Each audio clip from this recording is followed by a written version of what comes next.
So most recently, I've been talking a lot about Iridicron and his little, monologue he's had about grabbing the essence of Galakron and all that stuff, and his plan and everything, and the secretness of it. And I was talking about, what made Arthas a great villain compared to Iridicron, and how we always knew his plan, and anything that was kept secret from us was really done so in a way where it was kind of a cool reveal at the end of the raid, right? That he had this plan to bring Azeroth's greatest heroes right to his doorstep just so he could kill them and raise them as his greatest Death Knights ever. That's a good villain. What exactly makes a good villain? Well, our friend, Mr. WoW Krendor, the creator of the Squirrel Countdown of the greatest squirrels in World of Warcraft, has come out with a video about it. We're going to check it out, see what exactly makes a great villain. I guarantee you the Lich King is one of those great villains. Let's see what he has to say. Let me higher this a little bit.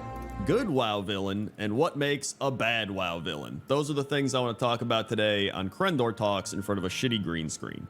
So, we've had a lot of WoW villains through the years, right?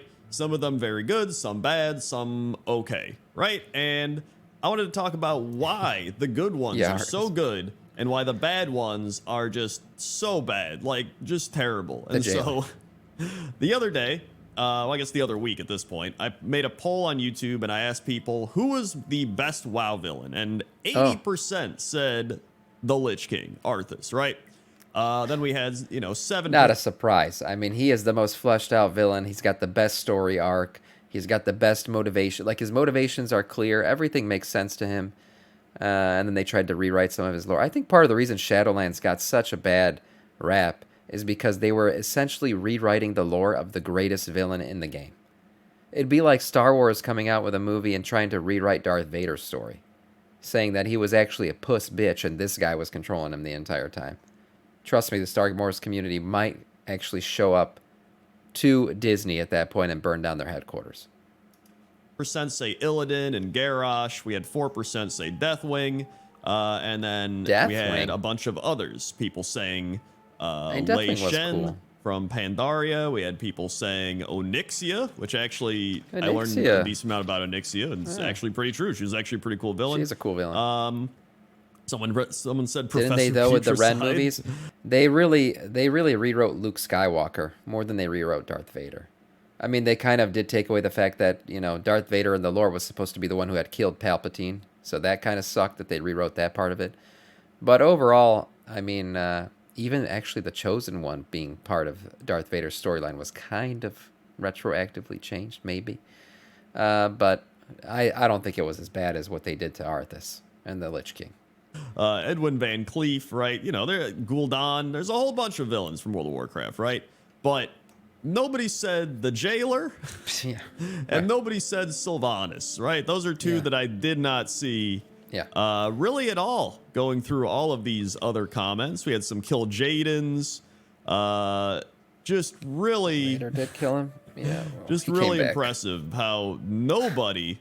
There was actually one person that said the Jailer, but it was a troll post. So let's talk first about why the Jailer is so bad. Because I feel like to know what makes a good WoW villain, we first need to know what makes a bad WoW villain. And really, this is just a lot of writing evidently he in didn't general. finish him, Like, a lot of this is just what makes a good villain in movies or stories or games, like whatever it might be, right? And so, to me... after just reading about the Jailer and learning about the Jailer and playing through the game and seeing the Jailer and experiencing everything, he just felt to me like a shitty Sauron. That's like my best way to put it, right? He even has like Sauron. The eye, like his eye is watching, but it's not even like that cool of an eye compared to Sauron.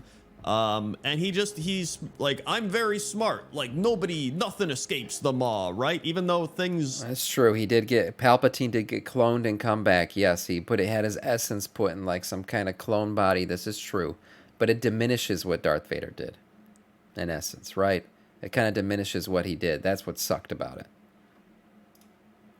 Do keep escaping the Maw, and like he has no buildup, and that's really the main point I want to talk about here is the buildup, because other characters have buildup to their story, right? Like they have, it's a full story Warcraft arc. 3, you're building up, or you have a full expansion of building up a character. The Shadowlands really never felt like it built up the jailer. It almost And, felt and honestly, the worst part about what Blizzard did with the jailer was they tried to convince us that, hey guys, there actually was a buildup. You were just too dumb to see it.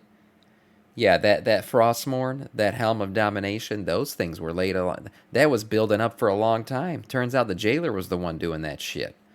Yeah, Sylvanas becoming the leader of the Horde, jailer doing that shit. Yeah, there's been a buildup. You guys were just too dumb to see it. That's what Blizzard tried to convince us of. And I don't think that worked very well, honestly. It did not. It was fucking trash. And all it ended up doing was pissing everyone off because they tried to ruin stories that were properly done. like it built up Sylvanas, and then it stopped, and then it was the jailer, and then it was like I never really even understood who was the bad guy. They were like, no, but Right, he's the bad guy, and then you're like, okay, but I don't feel like he is. You know what I mean?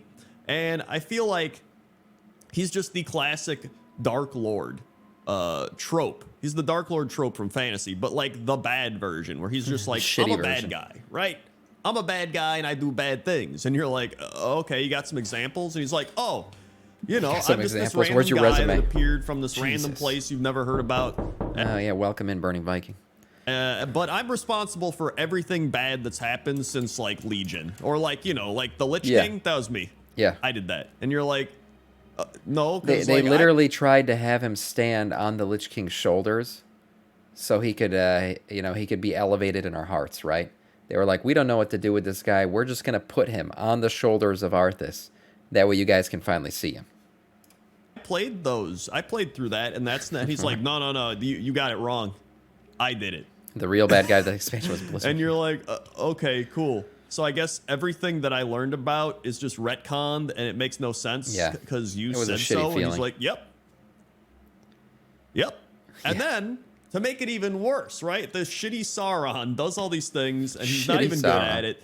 And then at the end, he's like, you thought I was the bad guy. You thought I was the worst guy because I told you I was the worst guy. You don't even know who's controlling me. And you're What just, is to come? That was his final line. What is to come? And you're like, my God.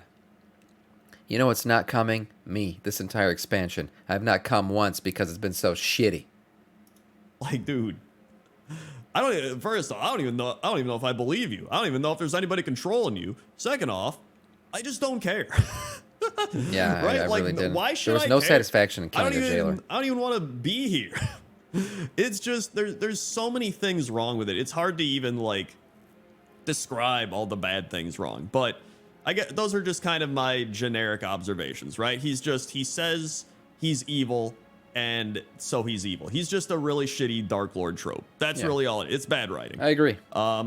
Which leads me to our next example, which is Sylvanas, because she's also tied into this. Yeah. And I feel like some people are actually a little bit more upset with Sylvanas because it feels... Because I think Sylvanas had a good story arc going on. It's not like the jailer where, you know, an arc you think of start and finish, right? Start and finish. The jailers kind of started at the top and just went down. Sylvanas started in the right spot, and then it fucking crashed and went backwards and just got completely janked up. That's how the Sylvanas felt. So I guess the jailer was shitty from the beginning, so you never got excited about him. Sylvanas was a tease that never finished her story, which is even worse. It leaves you blue-balled, essentially. And that's why I think people got so angry about Sylvanas, because they were like, oh, it's a good story, it's a good story. Ah! Seriously? You're going to leave me here? You're not going to finish me? This is it? This is how it ends? Fuck. That makes people more angry. More like her character is out of place. But what isn't out of place is the channel sponsor, Zygor. You can get WoW leveling guides, really? pet Send it in mount the collection chat guides, or, gold making guides, and Discord. more, all with Zygor. And you can check it out for free there it is. using the link in the description down below. And if you enjoy it, you can use code Krendor for 20% off the Elite subscription. I used Zygor just the other week for the Midsummer Fire Festival, and it made it all extremely easy. Yeah, maybe Again, check this out use code later. Krendor for 20% off an Elite subscription, and check it out for free in the description below. The story of Sylvanas, you know, if anybody doesn't really know, is essentially Arthas kills her and then brings her back to life as a banshee. Yeah. And she wants revenge, right? She's like, I hate Arthas. Her whole purpose is, I want Arthas to die. Like, she wants to kill makes Arthas. sense. That's it. Yeah. Right? That's her Simple. motivation. And Tried so and true. You're like, okay, that's understandable, right? Like, he killed her. He brings her back as a banshee. She's Yeah, like, he this fucked her up. sucks. I want to kill him, right? Like, okay. And then Arthas dies, and then she's like, okay, well, cool. I got no purpose in life now because I'm like a banshee after all this. Like, this sucks, but like, he's dead. Like, Arthas is dead. So Yeah. she's like, you know what? I'm done. And she jumps off the Ice Crown Citadel Yep. and tries to kill herself.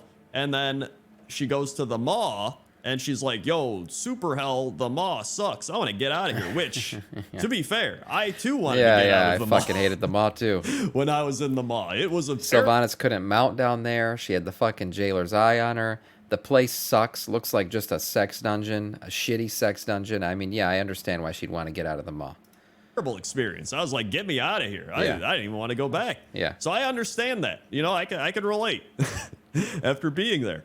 And then she makes this pact with the Valkyr to stay alive and not go back to the Maw, and then to protect the Forsaken, which is, I guess, I don't even really understand that. I guess she's just like, these are my people. Like, you know, we're all Forsaken and messed up by Arthas and, you know, all the Forsaken stuff, right? So that was her thing. And I feel like that was like a pretty decent point for her to like start going downhill, right? Like, okay, this is her storyline. We're like, we peaked here. She killed Arthas, and now we start going down until she's gone. But it almost feels like they went like up, and then they're just like, wait, maybe we make her a like primary villain, and then like, no, I don't want to. Well, maybe she's like the big. No, she's not. Yeah. And then like it was like a there was a lot of dick flicking and teasing going on. I'm telling you, that's what's annoying about her. That's why people got so angry, and sometimes, in some cases, more angry than they did about the jailer, because you didn't give a fuck about the jailer, right? You never gave a shit about the jailer. You were like, who is this guy? He's got massive nipples. Okay, he's dead. That's great. Sylvanas, you had been emotionally invested in her since vanilla WoW. And then they just kept fucking around with her story, and you weren't sure what was going on, and then it had a shitty ending, and you're like, wow, I just wasted my time. I don't know how I feel about fucking Sylvanas anymore. This is annoying. You know what I mean? And then she just starts doing like all this out of character and the annoyance stuff. makes she you starts angry. going insane. She's like, let's just burn the tree. Right? Jailer, like, greatest character in all of Like, history. you know, and you're just like, wait, what? You know, it's one of those things where she starts doing so much stuff out of character, and so much starts happening so fast. There's not enough time to even get that build up. Like, she's another character where she's been around since Warcraft 3, right? Jailer. So you have to see her, you know, kind of evolve over the RTS game and the expansions and classic That's WoW. a nice and armor like, set right there. She's like, hey, you know, you're an undead. I'm the leader of the Forsaken. Welcome to the Undercity. And you're like, oh, hey, cool, Sylvanas. And then, right? And then all this stuff. And then all of a sudden, it's just like, blah, blah, blah, blah. And everything just gets jumbled. There's no when we slow fought build up, Arthas. right? Fought the And I Lich King. think that is the biggest problem of those two characters, is just no build up and just out of character. You know, the character that you knew just starts changing rapidly, right? And you can expect her to change somewhat because you're like, oh, she went to the Maw. You know, that's she died, understandable. and now she's like, I've seen some shit. I don't want to go there, whatever. So like, I could understand that, right? Like, okay, but it takes some turns and twists that you're just like, this doesn't make a lot of sense. It starts feeling like her character morphs to the story that they want to tell, and less like the story morphs to her actual actions that she would realistically do, right? Yeah, true. Because that tends to happen with a lot of stories and movies and stuff like that, is you start initially almost like Game of Thrones a little bit, where the characters are just being themselves, and then they kind of run out of ideas or they're like, I don't know how to really work with this or like make this work and whatever. And then they're like, what if she just starts being a little bit like this? Or like, what if the story, you know, and then that's a good comparison. That's a good comparison where you get to know the character, like in Game of Thrones, you know, maybe she happens to be, you know, the new mother of dragons. You get to know somebody. You think you know them, you think you know where the story's going, and then all of a sudden, for no reason whatsoever, their entire personality changes. And then it ends. And you feel like, wow, all of that happened just because they needed to end the story and they didn't know what to do. That's a shitty feeling. Sudden you're like, It that leaves doesn't you seem like upset. something that character would do, but okay. And then it just keeps nosediving, right? Yeah. You get that a little bit with Janna as well, right? Where it, like when she goes crazy, you're like, I don't know if Janna would really go that crazy, but all right, whatever. Yeah. And when it starts happening Theramore so kind of blew often, up, so. that's when people just start being like, yo, this sucks, right? And that's why I think a lot of people like even one-off villains, like Lei Shen, as a good example. Someone said he wasn't around long, but he was memorable, and I think that's true. A pretty big lesson to learn if you're writing these villains in World of Warcraft or video games or whatever. Like, I remember him, right? You're like, oh, that was a cool villain from that expansion. Yeah. And then we moved on, and that's fine, right? He had good motivation. Everything made sense about Lei Shin. He looked cool. He had a good background story. He was extremely powerful. Where he got his power from made sense. And then you kill him, right? You get some gear, you get good, and everything in his storyline led up to that point and made sense. So yeah, he was a good villain. Underrated villain. He was cool. He had like Bolvar got his ass kicked by Sylvanas. Like, It was all right, pathetic. cool. Yeah, And that then we sucked. killed him. You're like, all right. And so then we get to Arthas. And what makes Arthas Awesome. a good villain? In fact, before we get to Arthas, I want to talk about the old gods a bit, because I just remembered. The old gods are this other thing. I want to talk about the scale of enemies, right? So back in classic WoW, we have the humans and the dragons and the orcs and the wizards, right? Very like fantasy based stuff, right? And you're like, okay, we got the dragons and like all the stuff's happening. And you're like, okay, cool, whatever, right? It's all based within the world of Warcraft. It feels like there's all these little stories and some are connecting in ways.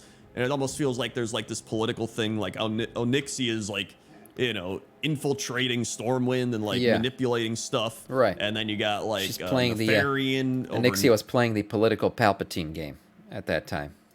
Blackwing Lair, and he's manipulating stuff, right? There's like all this manipulation and these dragon things going on. And you're like, okay, whatever. Then you start getting into like Burning Crusade, and there's like demons, and there's aliens, and there's like all this. Burning and you're Legion, like, all right, Titan like lore, it's getting a little like crazier, but like, all right, I can understand it, right? We're still in fantasy and all that stuff. Then you start learning more about like the old gods, which to me, I think the old gods are one of the coolest things Blizzard has done, because I'm a big like psychological thriller mystery type of thing and trying to figure out why things are the way they are in the world building. Because I just love world building. It's why I love exploring. It's why I like Pointless Top 10 and finding all the little things out in the world. And I love when people find like all these secrets and all these little things, right? And so the old gods are just a perfect example of that, right? You're like, oh, these old gods, nobody really knows that much about them, but like they're whispering to people, they're manipulating stuff, they've been around like forever, planning they're things like in the world, they're underneath the world, they're like, leaking out into it's like crazy shit, like corrupting Yogg-Saron. everything. Yeah, you're like, this is awesome. Yeah, and I think those things are best left mysterious. Untouched. Right? I feel like we don't need to fight old gods. Or if we do fight old gods, I think in a way like Yogg-Saron is a good way to do it, right? Like he's been manipulating and controlling everything, and then you finally fight him, and then he's just like, I gotta get out of here, right? But like, I thought that was done well. But an example of that done terribly I gotta get out of here. is N'Zoth. At the N'Zoth, end of BFA, N'Zoth's fight was N'Zoth shit. is like one of the old gods that's like been talked about forever. Like since classic WoW, he's been responsible for. We shouldn't have been able to kill N'Zoth. I personally think that could have been handled, and it still could be. They could go back and kind of fix it and say, it was a vision and it never happened and all this shit. And look at this, the ultimate manipulator and planner and whisperer, he fucking did it again. Damn it, N'Zoth, you done it again. You fucked us with your tentacles. We couldn't do anything about it. Yeah, that's the kind of stuff that N'Zoth is known for, and he should be known for. Not us getting together and uniting our powers to summon Captain Planet, a Captain Planet beam, and make him explode. That sucked. Craziest shit that's happened in WoW, and all of a sudden, he's just like, oh, hey guys, I'm here in a raid, and I'm dead. See ya. Yeah. And you're like, what? Like, I still don't think that's how we killed N'Zoth. I don't think so either. And that whole thing at the beginning of Dragonflight, where he sees his future and he learns about his death, his supposed death, he's obviously going to try to avoid it, right? And I think he's going to successfully do that. I think Blizzard's going to redeem N'Zoth. I hope. I hope it's not how we killed N'Zoth because it doesn't make any sense. No, Like, it why doesn't. would this guy who's one of the strongest old gods ever? I guess he's like actually one of the weaker old gods, but still. He's right about this. He is one of the strongest in terms of mentalness, right? He is like the ultimate schemer. Of all the old gods, he's the best of them all at scheming and planning and corrupting and doing that kind of shit. Strength-wise, he's shit. So why he would ever set himself up to be raided, that makes no sense. That's why the whole N'Zoth kill fight was kind of annoying. He's an old god, and he's just killed off like nothing. And they're like, oh, well, BFA was supposed to be his big expansion. Well, why didn't he have like an overarching theme behind it? It felt more like Jaina was. I would have liked Jaina, N'Zoth to just like escape. all this stuff happening with her was Trick more us and important than escape. N'Zoth. N'Zoth should have been like the thing. Yeah. And so it's like the scale of enemies starts becoming a little over exaggerated, or like to the point where right now we're going into like power space and we're creep. fighting Sargeras, we're fighting old gods, and we're killing them like they're nothing. And to me, I don't like that. Yeah, I don't like. either. I would prefer we just never interacted with them, or we do like in little ways, or it's like, oh, you're fighting the vision of N'Zoth, and it's not actually him because he's too powerful. You'd get shit on. The massive I think throbbing that's fine, tentacle But when of you N'Zoth, actually that's start what you're gonna fighting fight. these people, like the dude's like wiping out planets. Okay, they're like Sargeras like destroys planets, and we go up there and we're like, hey, we're gonna kill you. We did it. Yeah. And you're like, what? Like this doesn't make any sense. Like Yeah. I don't understand. That's one of the reasons I was never a big fan of all those fights and stuff. Like they're okay, but I don't get it from like a writing storytelling perspective. I think Agreed. it waters down a lot of stuff, and I think that's a big problem. It waters down the power level. It's almost like when you start giving people epics when they're not epic, right? That whole argument from back in the day. True. Everything just starts getting watered down. The epics feel less epic. The legendaries. The power creep is an issue that a lot of stories run into. I mean, you see, if you're a fan of like Dragon Ball, Dragon Ball Z, Dragon Ball Super, all that shit, there's like how many forms can he take? How much stronger can Goku get? Right? All that stuff, and then it starts to kind of water down previous villains, and how are they going to be compared to the current villains? And we're talking about villains capable of wiping out entire planets, and now this guy, who used to have a hard time fighting his brother in a desert, is now able to defeat villains that can destroy entire planets. So yeah, that same power creep issue happens a lot. I personally wish, that we never really directly fought old gods and stuff like that. I would like it like the old gods have the capability and ability to destroy the planet, but they can't because it'll fuck up their plans. So the only thing they can do is continue to send us challenges, and we continue to defeat those challenges. And that's what pisses off the old gods, right? Not that we actually physically fight a fucking old god. Like you said, that makes no sense. You can die to a fucking random kobold who doesn't want you to take his candle, and yet you're capable of also killing an old god that can destroy an entire planet. That makes no fucking sense. Feel less legendary because you're getting legendaries, you're getting epics, right? You're killing the legendaries now, like you're killing gods like they're nothing. Yeah. And I think that's not good. That's bad. And That is bad. I think that's one of the reasons I've really enjoyed that they've went back to the roots in Dragonflight, where you're just like, yeah, you know what, we're fighting dragons again, right? Yeah, We're fighting that's the kind of a elements, back to and the I'm like, roots. this is cool. Like it just feels more realistic and fantasy based and normal. I thought he was you, instead but of with just this crazy, more training. hyper-powered old god. More Or training. not even old god, but just like, super powerful beings and death beings and stuff. And then we just kill With them like they're smaller nothing arms. anyway. So it's like, well, that didn't really matter. Yeah, me with smaller arms, yes. Like there's no buildup. But anyway, You could say that the was more my we side kill, the tangent a more little training bit. you get. Yeah. But now we get to Arthas. So I think there should be a power, there should be a somewhat of a ceiling to a mortal's power. Right? So we're talking about Arthas, and we're talking about the Lich King, and this kind of ties in with N'Zoth actually a little bit. And why is Arthas so cool? Like, why do people love it? Well, one is because we have that buildup, right? Like so one great thing about Sargeras, right? Not Sargeras, Sauron. One cool thing about Sauron is he was like ultimate and powerful, right? And one of the reasons he was somewhat defeated by mortals the first time around when his finger got cut off and all that shit happened was he got overconfident. He came down in a weakened state to fight them, thinking he was just gonna, it's easy. I'll just bitch slap these guys, even if I'm only at like 10% power here.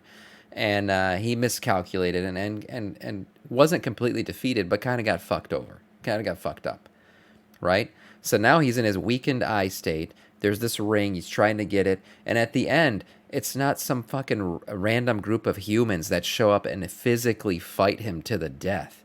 No. You're destroying a weakened version of him so he doesn't reach full power, because if he ever reaches full power, no one would ever be strong enough to defeat him. That's a cool story arc. That makes sense. That's how you defeat a big bad, right? But if Sauron had gotten the ring and everything happened and he reached his ultimate form and he was fully powered up, God mode, and an army of humans defeated him, that'd be fucking stupid. Because Sauron could literally fucking destroy the entire universe. So that's how you defeat a big bad. We start with Arthas in Warcraft 3, and he's just this paladin who's like training up, right? He's like, it's the Darth Vader, right? He's just like, I want to be a Jedi. Vader. I want to be a paladin, right? Yeah. And then he starts going through this path of like, all our powers borrowed from other beings, kill these people, gods. Or should I like not kill them because they're infected, but they're gonna, all this shit's gonna happen. So he's just like, I gotta make the choice I'm gonna make. And then people are like, what are you doing, Arthas? But look, Sargeras, right? The other Titans themselves could not defeat Sargeras, and then they give us their power and we defeat Sargeras. We're weaker than them. They're letting us borrow their power and then we defeat them. That fucking, it doesn't. Like, it's not as cool. It's like, dude, this is a tough decision, right? Like, I don't know. It's very like, it becomes gray area where you're like, I don't know. I think that's a good villain writing. It's almost like where you understand where that person's coming from, but you're like, they're insane, right? Where there could be like a villain who's like an evil druid in the forest, and he's like, By the way, same goes for the Lich King. You know how the Sauron, I said like a weakened state or he miscalculated? Same goes with Arthas as the Lich King. We had no fucking chance at defeating Arthas. Arthas beat us. The Lich King defeated us. Even with all of our power and everything, we fucking got wrecked by Arthas. The only reason why we end up defeating the Lich King is because he was so like, in his head, he was talking shit, not miscalculating the fact that this dude that he just froze up could call in the light and fuck him up by accident with his back turned.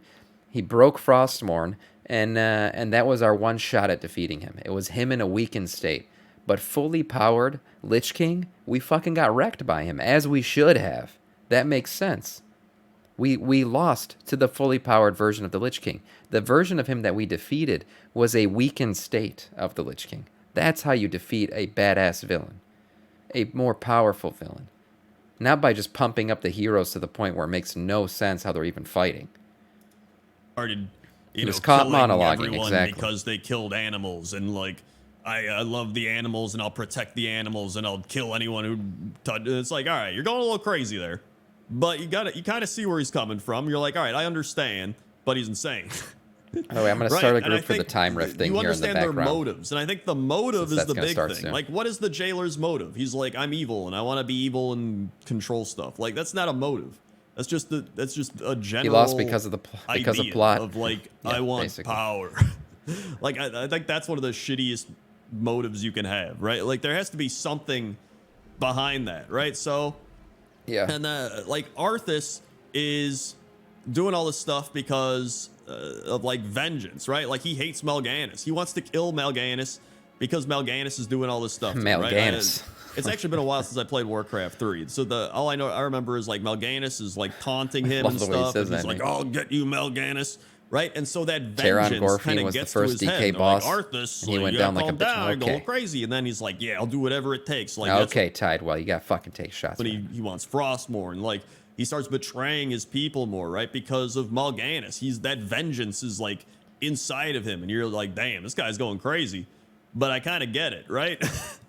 And so I think once you play through that, especially, like, you get to experience that yourself by playing as Arthas. So you have this attachment to Arthas already, right? Yeah. And I think that that's where it begins. So you go through all this story, you learn about Arthas, you see his choices he makes. You literally get to go back and revisit parts of his past. You get to revisit the exact moments that he crossed over and became evil. The culling of Stratham is a great storytelling moment, right? Where we get to see somebody whose maybe intentions were good, but he pushed it too far. He took a wrong turn and now he's bad. That's a great storytelling moment, and the way it was told was great in game. You actually make the choices with him, and then you help him fuck all the citizens. And by the end of it, you're just like, damn, this shit's crazy. Yeah. Right? And then this fucking that's it. guy's And you're like, all right, up. see you later. And it almost ends on a cliffhanger. Like, I guess he goes crazy. I don't know what happens to Arthas.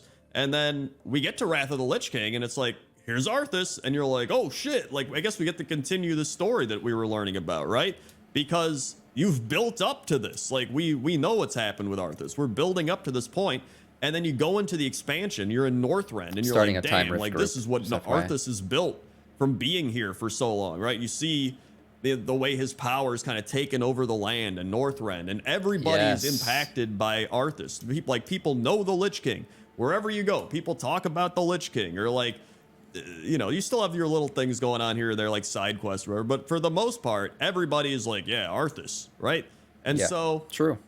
It's crazy because you now I'm starting have the group all right this now. build up, and then you go to the expansion, and you have all this build up from the expansion and leveling through it, and then you get the ICC, and then you go through the raid, and that builds up, and then you finally fight the Lich King, and it's like boom, right? And I think that is why you had so many people come back, because they're like, it was great. They're halfway through the story.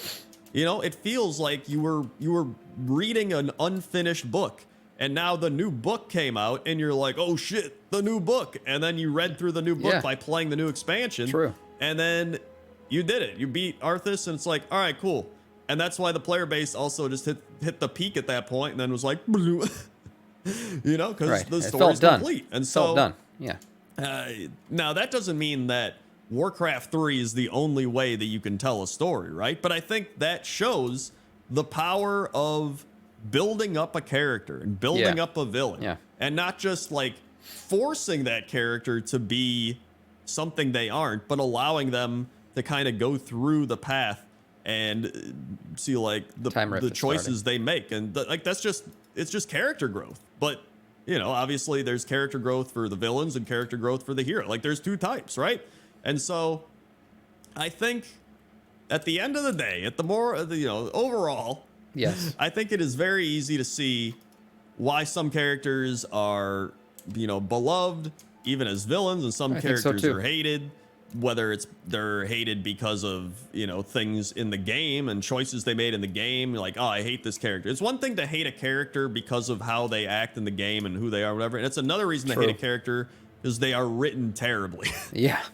And I think the Jailer is actually a little bit of both, and I think that's why everyone hates him, right? I really do. I think the Jailer is he's really just the worst villain, maybe one of the worst villains in just any media I've seen. It's impressive. Damn.